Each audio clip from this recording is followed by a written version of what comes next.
He makes crime a career and ladies a hobby.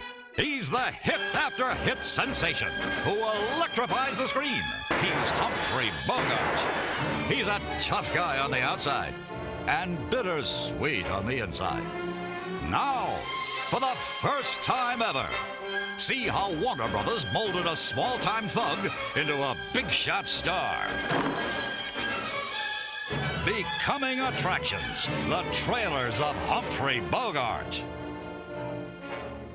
Hi there, I'm Robert Osbourne, and this is Becoming Attractions, a program about movie trailers, those short, spectacular highlight reels that originally ran after or trailed the main attraction, enticing the audience to come back and see another movie next week. They were cut together on moviolas, editing machines like this one, and along with movie posters, press releases, and paid advertising, they sold the products of Hollywood's great movie factories. Right now, we're going to look and see how movie trailers positioned and sold our featured attraction, Humphrey Bogart, who became a movie star, of course, like no one before, chosen, as a matter of fact, the #1 movie star of all time by Entertainment Weekly magazine. Now, the selling of Humphrey Bogart was the job of the publicity department at Warner Brothers Studios, where he was under contract, and within that unit was the trailer department. Now, the first trailer that really promoted Bogart was the one for his breakthrough film in 1936, The Petrified Forest.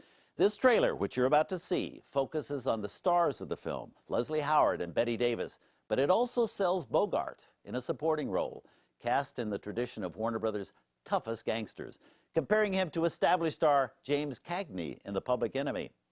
After the trailer for The Petrified Forest, we'll see a trailer that illustrates the way Warner Brothers handled Bogart in the years after that breakthrough. It's for the movie Bullets or Ballots, a crime film from 1936, and first and foremost, a vehicle for Edward G. Robinson, one of Warner Brothers' top tough guy stars.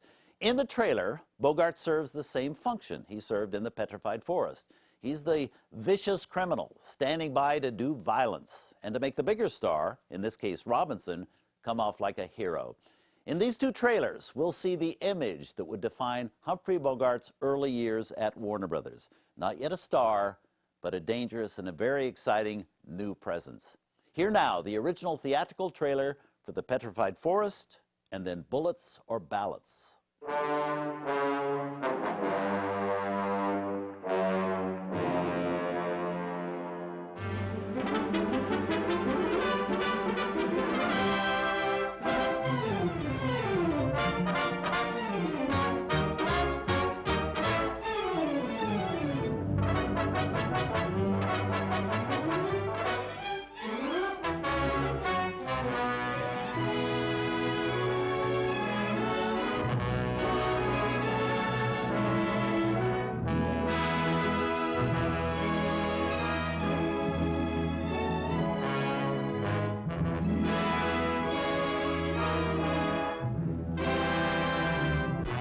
On the edge of the American desert lies a forest turned to stone, the Petrified Forest.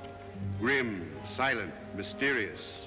Here in a lonely desert tavern, fate draws together a strange company. Alan Squire, a vagabond adventurer running away from his past. Gabrielle Maple, a beautiful girl weary of the desert solitude, eager to escape with the first man who comes her way. Bose Hammond, an ex-football hero down on his luck. Paul Chisholm, multimillionaire banker vacationing with his disillusioned young wife, Dorothy. Gramp Maple, a sly old reprobate. And Duke Mentee, vicious leader of a notorious band of gunmen, hiding out after a gang massacre. In a short space of 24 eventful hours, these characters live a lifetime of romance, adventure, terror, and tragedy. It's one of the most unusual stories ever brought to the screen, The Petrified Forest. Well, if you must know, I'll tell you the extent of my pride. Gabrielle gave me this dollar. You did? It's none of your business. Would you like to know what she was going to give me when those rats showed up? Would you like to know? Well, speaking of rats, of all the long, slimy, stinky... Now, Gabrielle, now, you mustn't blame Bose. You must remember he's a man of muscle.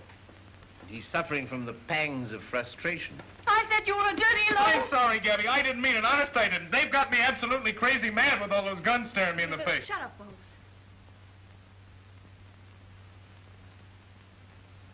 Step over to the other side of the room, halfback.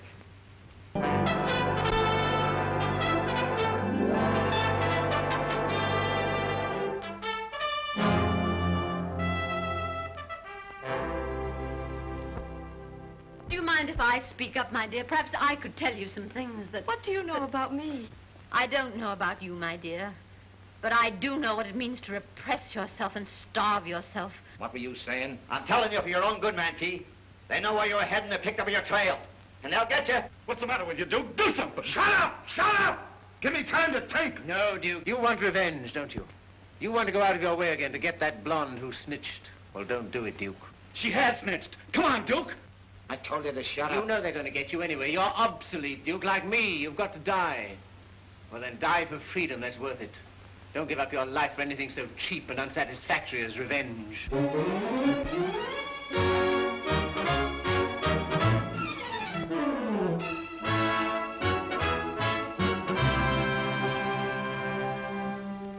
Any woman's worth everything that any man has to give. Anguish, ecstasy, faith, jealousy, love, hatred, life or death. Sometimes I feel as if I was sparkling all over, and I want to go out and do something absolutely crazy and marvelous.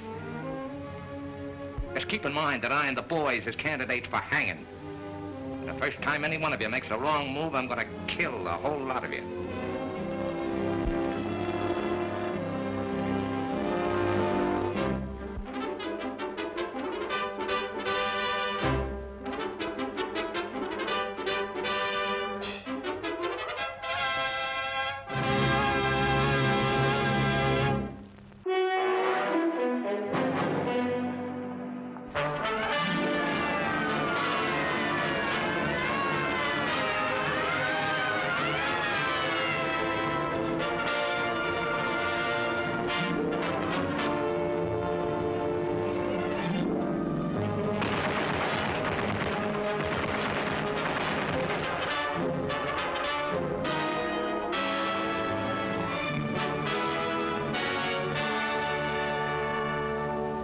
Johnny, you better give Vincey's loan sharks a once-over. Okay. He won't give my outfit the once-over. Keep him away from it.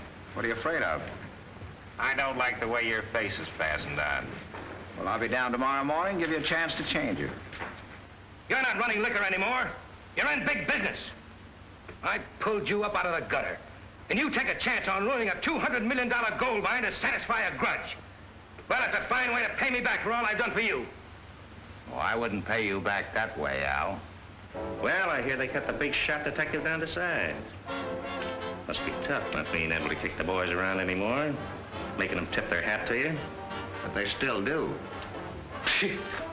To a Bronx flatfoot?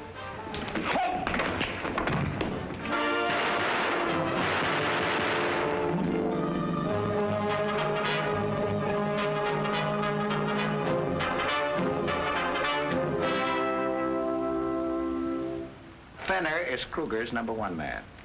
If anything happens to Kruger, and I'm going to see that it does, Fenner moves up. But I'm not going to let him because I'm going to step into Mr. Fenner's shoes. You started this racket. You ought to have a share in it. I suppose Mr. Blake will let me have it. You'll have nothing to say about it. I'm running things from now on. If you want the Bronx and Harlem districts, they're yours. If you need protection, you'll get it. You don't trust me. I don't trust anybody. I've never seen it fail. Whenever mugs get into a scrap, the first thing they do is they start knighting each other. Say, I thought you were smart, Al. Keep on talking. Finally got wise to you. You're through. No, no, I'm just starting. Copper.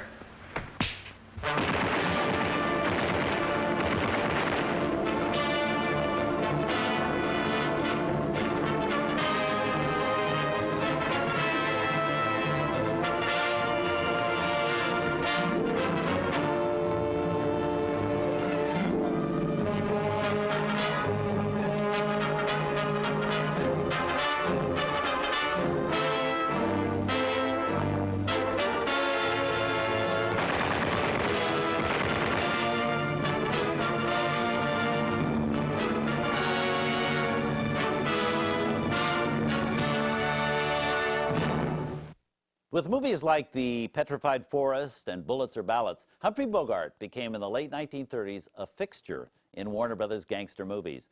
Most often he played morally bankrupt villains, far less admirable than better-known Warner's tough guys like Cagney or Robinson or George Raft. Even when Warner Brothers cast Bogart in movies that weren't about gangsters, though, the trailer department still played up Bogart's image as a villain. Our next trailer is a perfect example, The Return of Dr. X from 1939. It's a low-budget horror film. Very unusual assignment for Bogart and for Warner Brothers. He plays an evil madman, and while he appears in the movie for a total of only 8 minutes, in the trailer, he's virtually the whole show. After the trailer for The Return of Dr. X, we'll see the trailer for High Sierra from 1941, and one of the films most responsible for making Bogart a star. This time, the trailer department drew directly from real life to make Bogart's evil gangster persona seem more real. Twice, he's compared in the trailer to the real-life gangster John Dillinger. And further, the trailer ends with testimony from well-known crime novelist W.R. Burnett and syndicated columnist Mark Hellinger endorsing the movie. With these two trailers, you'll see Warner's publicity department pushing Bogart the villain to the limit. Here is The Return of Dr. X and then High Sierra.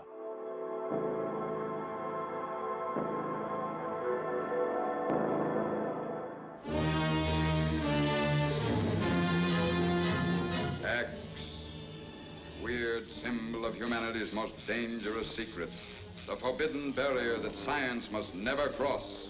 But in an amazing climax to a revolutionary medical discovery, its terrible power is delivered into the ruthless hands of a man the world once destroyed. A revenge-haunted genius, taking his name from the unknown inferno from which he returns. Dr. X, the mark of a madman who lives to kill, and who must kill to live. Dr. Xavier? Yes, I am Dr. Xavier. You can't be. I'll be very careful. I've always been careful, even though I had to kill. You're the blood killer.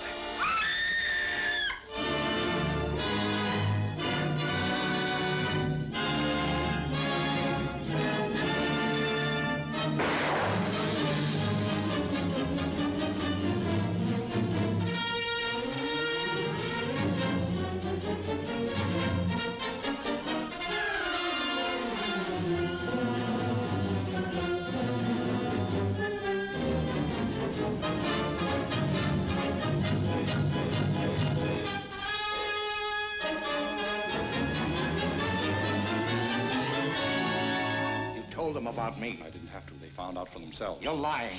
Does he know everything? No, only that I brought you back to life. I should really kill you, Flake, for what you've done to me. Only give me a little longer. 1 week. That's all. There's a killer loose in the city, and you can help us find him. I told you I don't know anything. What about that fella Kane? What about Kane? My work ended not in failure, but in disaster. Disaster for me, Disaster for Mr. X. The necessity for additional transfusions of human blood became increasingly frequent. Gentlemen, I am responsible for the...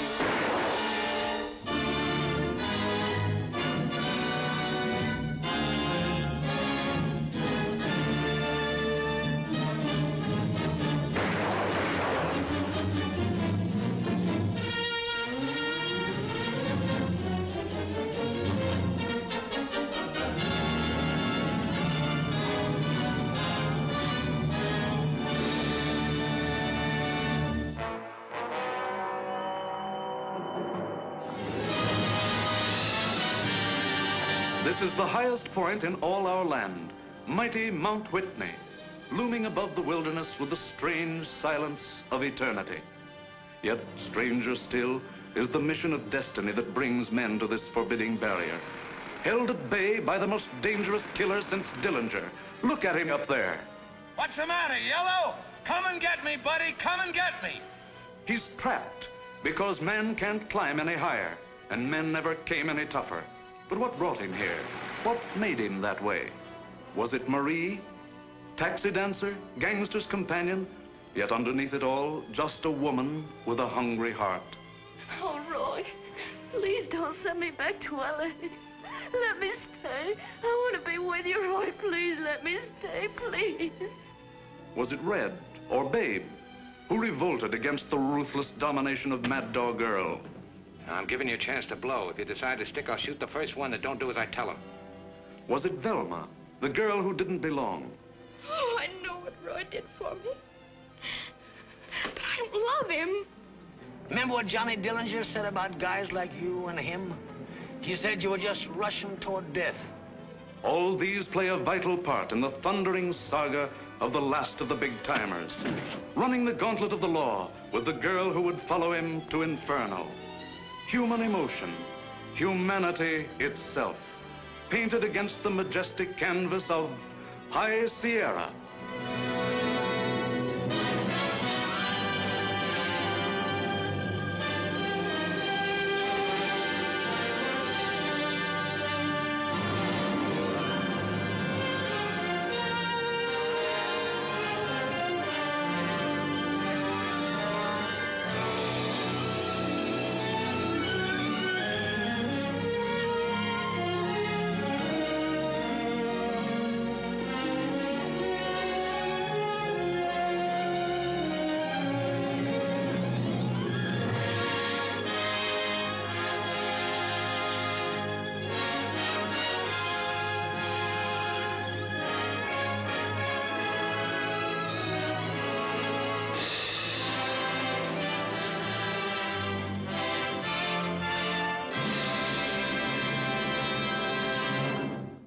High Sierra made Humphrey Bogart a bona fide box office attraction, and from then on, he never got less than first billing in all of his films. But Warner Brothers knew that Bogart couldn't go on playing only bad guys, not now that he was a star. He now needed roles that fit his tough guy image, but roles that would also provide him with virtues like courage and honor, heroic qualities that audiences expected in their movie idols. So the publicity department and its trailer unit went to work to help remold that image. And you can see how in our next trailer for the 1941 film, The Maltese Falcon. The trailer literally asks in bold lettering, who is this man? It's as if Bogart is being introduced for the first time, a new kind of hero the audience has never seen before. Bogart the criminal is being replaced by Bogart the crime solver. And this trailer laid the groundwork for that new image. Then in the trailer for the 1942 movie All Through the Night, you'll see just how well this new and different Bogart image took. Bogart appears as himself, holding an impromptu press conference, talking about, even joking about, his tough guy personality. The publicity department had clearly decided that Bogart himself could make the point better than the use of standard movie clips or a hyped-up sales pitch. Here is Bogart on his way to legendary status.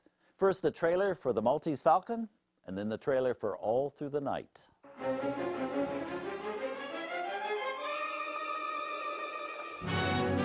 Come closer. I want to talk to you. I'm going to tell you an astounding story. The story of the Maltese Falcon. 600 years, the falcon has carried the mystery of a fabulous wealth under its grotesque wings. I could tell you 1,000 tales of the men and women who have hunted this evil bird. But every story has the same ending. Murder. Listen to these incredible people, all consumed by their passionate greed for the Maltese Falcon. What have you ever given me beside money? Have you ever given me any of your confidence, any of the truth? Haven't you tried to buy my loyalty with money and nothing else? What else is there I can buy you with?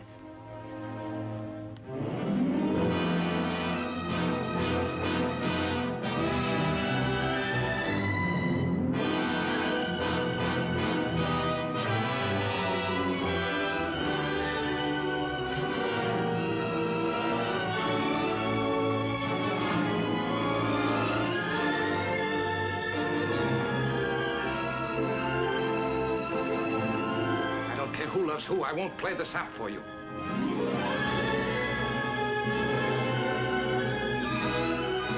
I haven't lived a good life. I've been bad. Worse than you could know.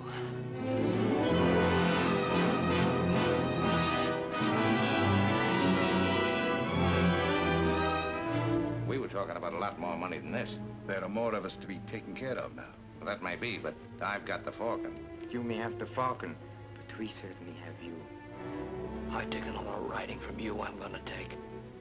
Get up and shoot it out. Stop it. The police will be here any minute. Now talk. Oh, how can you accuse me of such a terrible... This isn't the time for that schoolgirl act. We're both of us sitting under the gallows.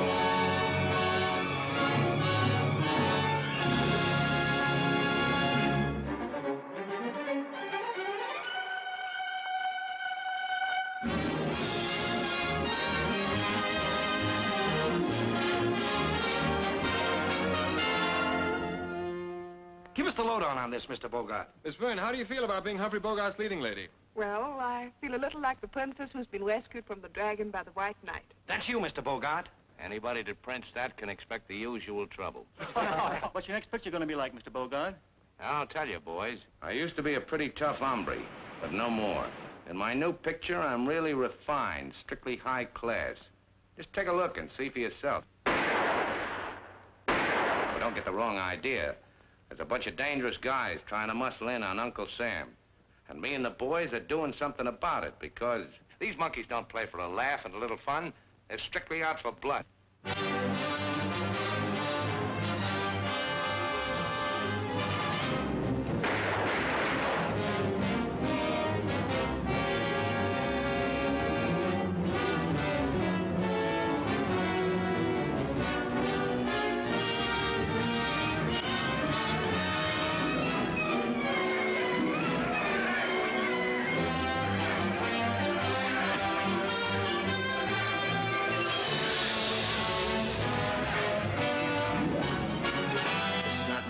How to spend a pleasant evening.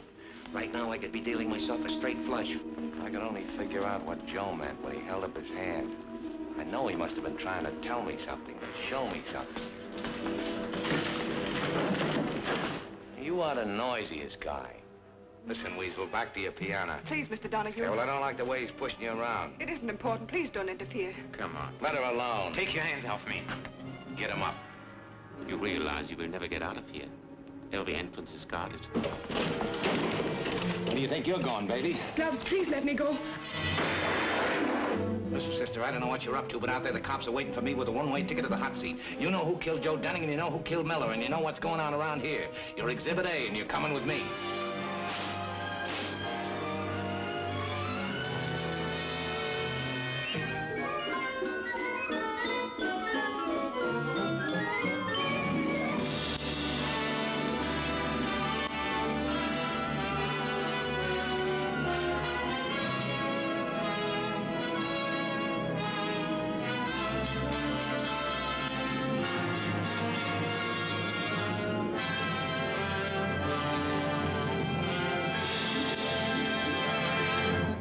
The trailer for All Through the Night was an attempt to build on the success of the Maltese Falcon, but our next trailer was an even more blatant attempt to make lightning strike twice. It's for the 1942 film Across the Pacific. The trailer department positioned this film as if it were another Falcon, which it wasn't. It was not a detective story, but instead a wartime thriller. But the trailer begins with Sidney Greenstreet against that same background from the Maltese Falcon trailer saying, "Come closer, I want to talk to you again." Everything in the trailer is aimed at implying that Across the Pacific is identical, maybe even a sequel to the Maltese Falcon, exploiting the success of one movie to sell another. Then in 1943 came Casablanca, the film that today defines the Bogart image more than any other. Casablanca is now considered one of the great romantic films. It's certainly the film that made Bogart a romantic hero. But at the time the trailer was created, there was no proof that Bogart had any marketable sex appeal. So the trailer touches on the romantic angle only as a part of the whole package, with equal emphasis on wartime intrigue and on Bogart's co-stars. So now let's see Bogart in an encore of his tough guy in Across the Pacific and in his debut as a romantic anti-hero in Casablanca.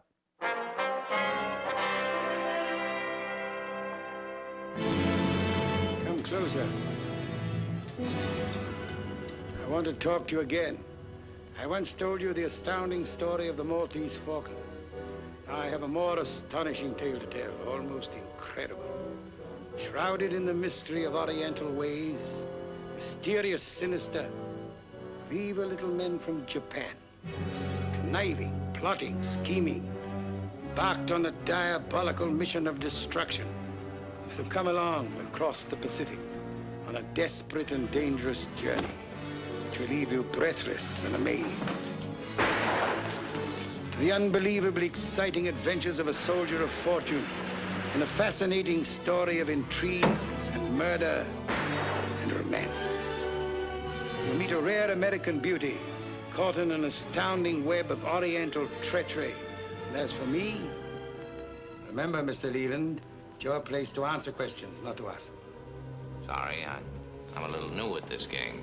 Don't get the ingenious idea of selling me out to the American authorities. It wouldn't pay in the long run.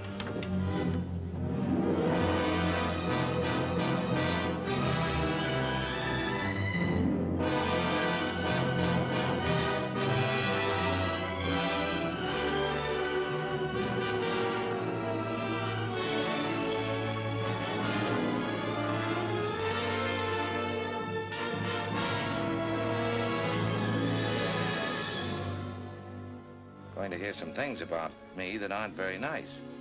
What kind of things? I believe I'll leave that to the people who get fun out of telling you. Will what they tell me be true? What's up, Sam? Much trouble.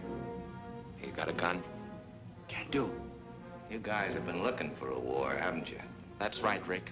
That's why we're starting it. You may start it, Joe, but we'll finish it. Rick! Our plans must be changed. Understand? Our plans must be changed.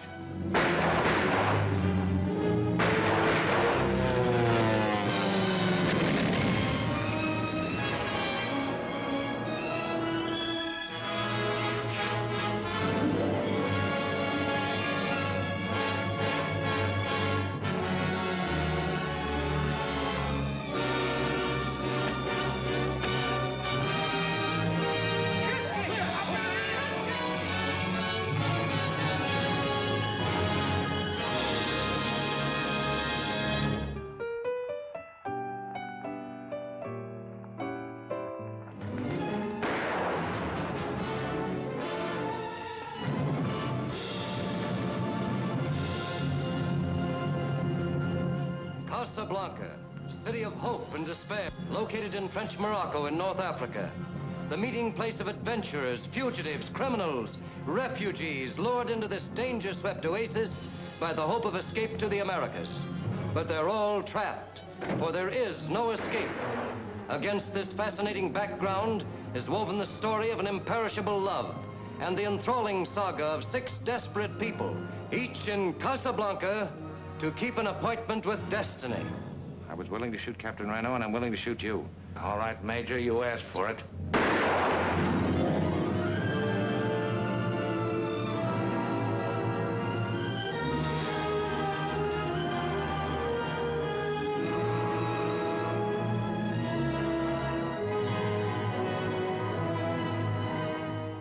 You knew how much I loved you.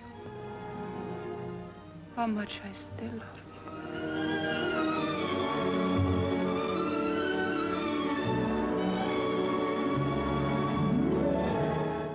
I know a good deal more about you than you suspect. I know, for instance, that you're in love with a woman. It's perhaps a strange circumstance that we both should love the same woman. What do you want for Sam?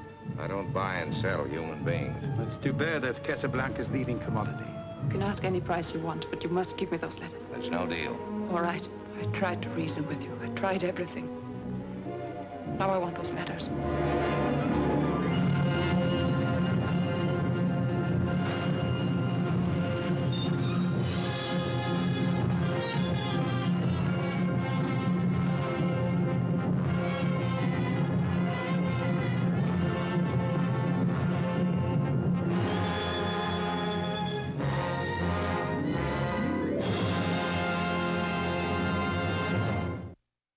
In much the same way the trailer for Across the Pacific exploited the success of the Maltese Falcon, the next trailer we're going to see is a rather transparent attempt by Warner Brothers to ride on the coattails of Casablanca.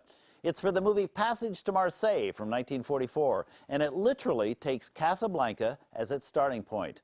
The trailer begins with a map of North Africa, zeroing in on Casablanca, and then it moves across the Mediterranean to Marseille. It even uses film clips from Casablanca before showing clips from the newer film. You'll see Bogart together again with some of his Casablanca colleagues, speaking lines that could come from either film. You'll even hear strains of the Marseillaise in the background. One more way of using Casablanca to sell Passage to Marseille. Then we'll see the 1945 trailer for To Have and Have Not, which further establishes the romantic appeal that Bogart had displayed 2 years earlier in Casablanca. Now notice the way the trailer presumes that by this time we already know Bogart, the romantic tough guy. Then in big bold print, it introduces Lauren Bacall as the only kind of woman for this kind of man. This was, of course, the first movie that paired the 45-year-old Bogart with the then unknown 19-year-old Lauren Bacall. The first pairing, not the last. Here are the trailers now. First, Passage to Marseille, then To Have and Have Not.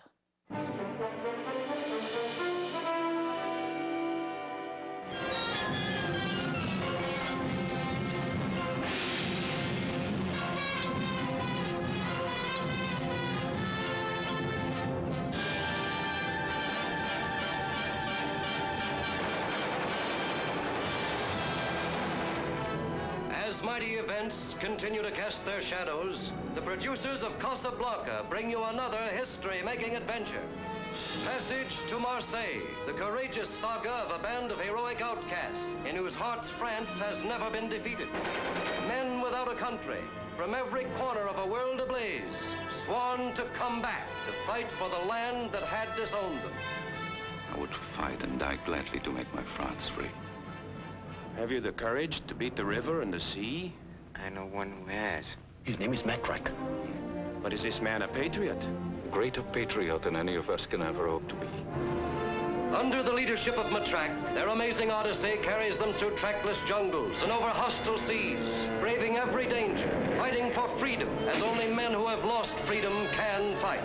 It's Humphrey Bogart as Matraque, Claude Rains, Michelle Morgan, Philip Dorn, Sidney Greenstreet, Peter Lorre, George Tobias, Helmut Dantine. I've got to reach Marseille.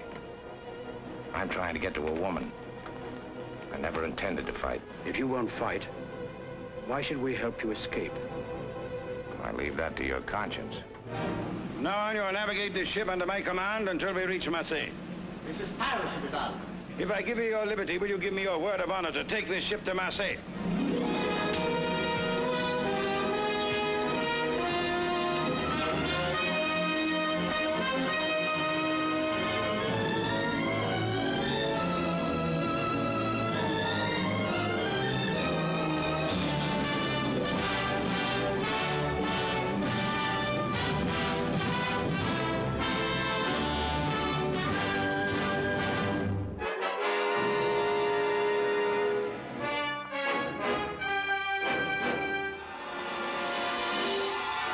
Ernest Hemingway, soldier of fortune, who can always be found where adventure beckons, now takes you to the danger zone of the mid-Atlantic, where strange ships slip through the fog with even stranger cargoes, where every man has a price and every woman a past, where all barriers are down and the only law is the law of the Caribbean.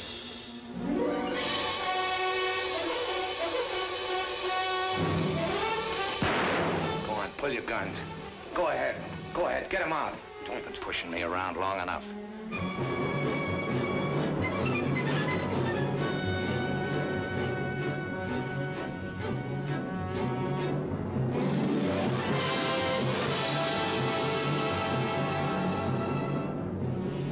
I'm hard to get, Steve. All you have to do is ask me. You know what you're getting into. It's going to be rough.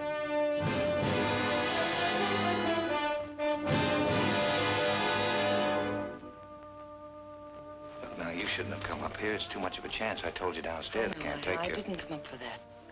I'm sorry for the way I've acted. Oh, you're not sorry at all. You're just sorry because you made a fool out of yourself. That broke as easy as you will. You're both going to take a beating till someone uses that phone. That means one of you's going to take a beating for nothing, and I don't care which one it is.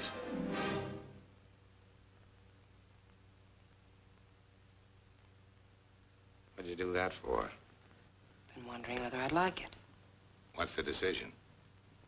I don't know yet.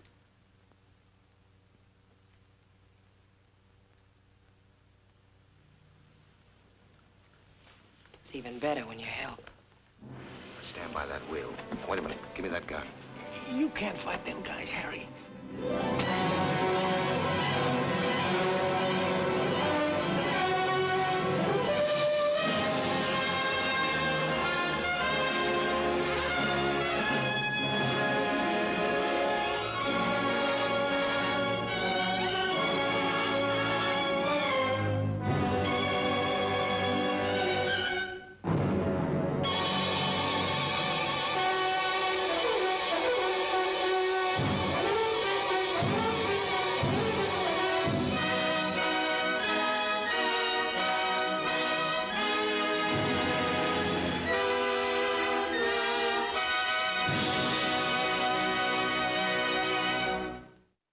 Did you notice how they faded out the background music when Bogart and Bacall kissed in the trailer for To Have and Have Not? It was Warner Brothers' way of accentuating the passion between the stars. Of course, that passion between them was genuine. Bogart and Bacall were married in 1945, just 4 months after this movie came out. In our next trailer for the 1947 movie Dark Passage, we'll see Warner Brothers publicity cashing in on the Bogart-Bacall combination in a very calculated way.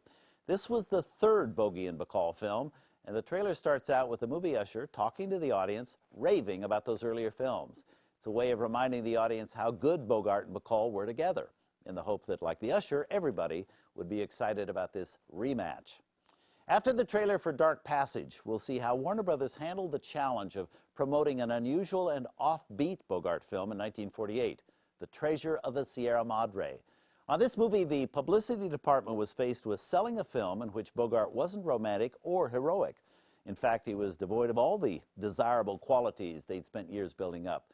The solution was to position this film as a prestige package.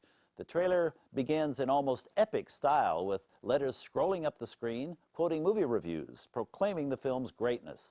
And Bogart is positioned not so much as a screen idol, but as rather an accomplished actor in a landmark film. Here are the trailers now. First, Dark Passage, and then The Treasure of the Sierra Madre.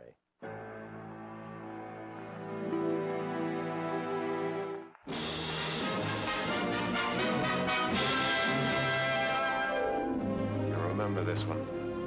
Boy, they really made that torrid zone sizzle. And this one? Big. Boy, it was colossal. But wait till you see this one. Take it from a guy who sees them all. It's the best yet. You won't tell me because you think I'll come there. I think I'd follow you. You'd be insane to follow me. Was I insane to pick you up on the road? Was I crazy to let you stay here?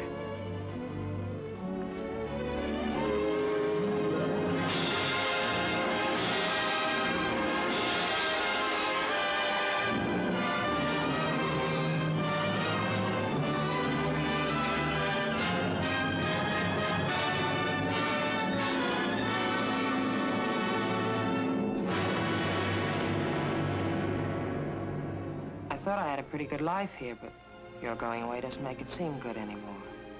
No, I've got the Indian sign on me. It seems I can't win. I've sort of joined your team. Don't look forward to being without you. When I leave here, you're off my team. Lucky to be. You're a guy with plenty of trouble. I'll have a trouble in the world. Don't tell me, brother. I know. Your trouble is women. I've cried myself to sleep at night because of you. She's got you now. She wants you very badly, doesn't she? She's willing to run away with you and keep on running and ruin everything for herself. So she doesn't have you now, and she'll never have you.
Up into the forbidding majesty of the great Madre Range go men.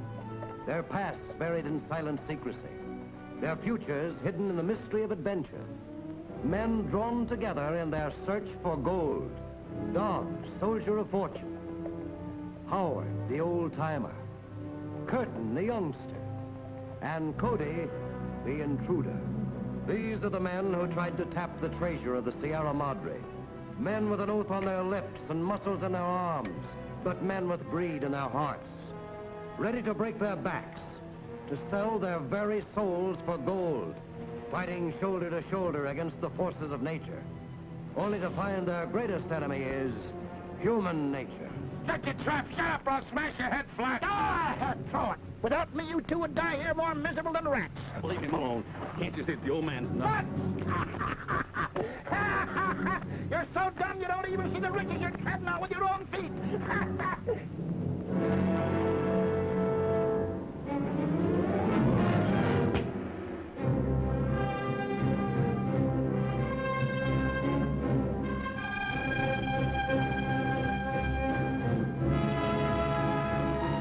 Better as far as I'm concerned. I don't want to keep that dame waiting, whoever she is. We wounded this mountain. It's our duty to close her wounds. The least we can do to show our gratitude for the wealth she's given us. You talk about that mountain like it was a real woman. You've been a lot better to me than any woman I ever knew. I know exactly what you mean.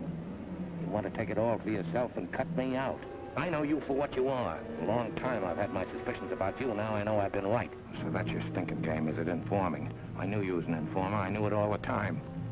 Take a look down that mountain. This means all our funerals. What's that? If I'm right in what I'm thinking, may the Lord be with us. They're not soldiers, they're bandits.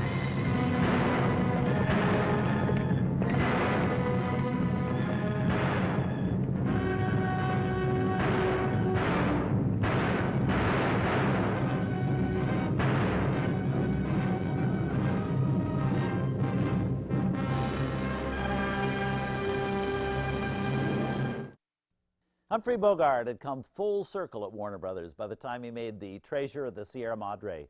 He was playing Fred C. Dobbs, a character not unlike his earlier stereotyped gangster characters, yet now he was promoted as Bogart the actor. Bogart went on to achieve still greater acclaim, and the transformation from one-dimensional movie thug to respected film actor was fully acknowledged in 1951 when he won the Academy Award for his performance in The African Queen. Nowhere was the evolution of the Bogart image more apparent than in the trailers for his movies. Over the years, the Warner Brothers publicity department revised and reinvented Humphrey Bogart for the greatest box office impact. And it was in their trailers that these crucial changes first took shape on screen. Today, as always, movie trailers are a big part of what makes or breaks a film. They help us decide which movies we'll see and which ones we won't. They also tell us which stars the studios are promoting and what qualities they think will respond to the most. Of course, we're being cleverly manipulated, but we know it, and most of the time we also enjoy it. And we hope you've enjoyed watching these trailers with us, and that you'll join us again for our next Becoming Attractions.